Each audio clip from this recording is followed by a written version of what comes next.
They called it Aurum Vox, the Golden Voice.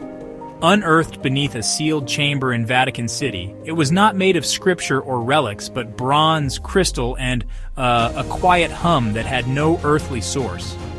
Tucked behind forbidden walls, its casing bore inscriptions older than Latin, etched with symbols no theologian dared translate aloud. It didn't belong to this era. It may not have belonged to this world. But why had the Church buried it beneath centuries of silence? The first whispers came not from scholars but from custodians. A papal archivist found an inventory entry, one line half erased, custodite vocem, non aperiator, guard the voice, do not open. But curiosity breeds disobedience, and the vault's seal eventually cracked under the weight of time and questions. Inside was not a manuscript, but a machine, circular, pulsing faintly, emitting patterns like breath. How did such a device find sanctuary here, in the holiest stronghold on Earth? They brought in linguists, engineers, even physicists disguised as clergy. None could explain how the device powered itself, nor why it vibrated at frequencies mimicking human speech, though no words ever formed. It was like a choir trying to remember a forgotten hymn. One cardinal, visibly shaken, declared, "It speaks in the tongues of angels, or demons." The Vatican sealed the chamber once more, but by then, the device had already changed something. But history never stays buried. The tragedy didn't end there. In 2014, a Vatican crypt collapsed unexpectedly. Among the rubble, emergency workers found a second device, identical in design but smaller in scale. It pulsed in sync with the original, though separated by walls and, time. The Vatican claimed it was a seismic sensor, but satellite footage revealed something else, a faint electromagnetic beam connecting both vaults. What were they syncing with? Why keep such a device hidden? Why not destroy it? Perhaps because it cannot be. Some documents suggest attempts were made, freezing, burning, even submersion in holy water, but nothing altered its structure.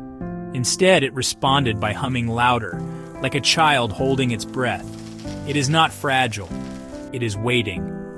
One theory suggested the device isn't a transmitter, but a receiver, tuned to pick up frequencies from an ancient source beyond Earth. If true, then perhaps it has already recorded a signal the world was never meant to hear. What if this golden voice is a message, waiting for the moment when we become intelligent enough to decode it?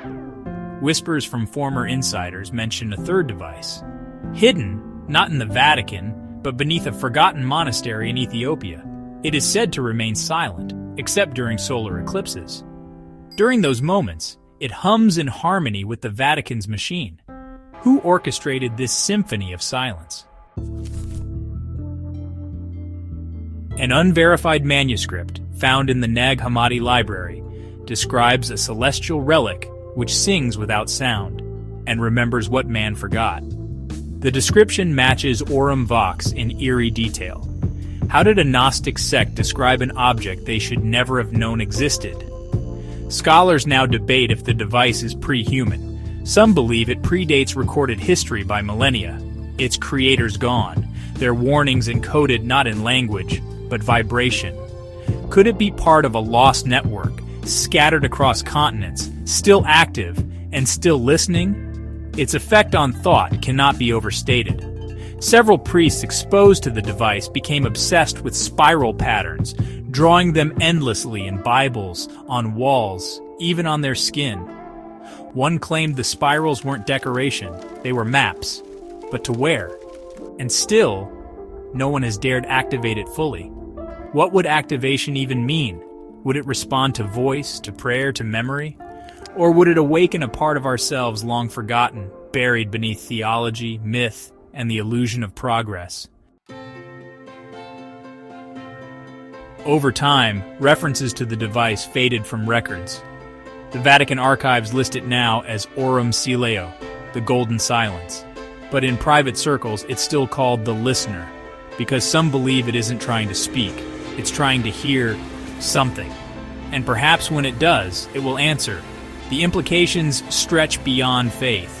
What kind of civilization builds such a thing, and why leave it here among us? Was it guidance, a test, or merely a forgotten fragment of a truth too vast for our era? Could it be our creators left breadcrumbs in places where silence holds more weight than scripture? But what happens when silence is broken? The air around the vault grows thinner each year. Pressure sensors detect movement, though no footsteps echo. And late at night, priests claim the walls whisper their names in languages never taught. A recent audit of the archives listed a new item number beneath Aurum Vox, awaiting reply. Some say the device never stopped recording, that for 700 years it has heard everything, prayers, screams, confessions, and secrets meant only for God. And now, perhaps, it's ready to respond. But who among us is ready to listen? And what it says next may not be a blessing.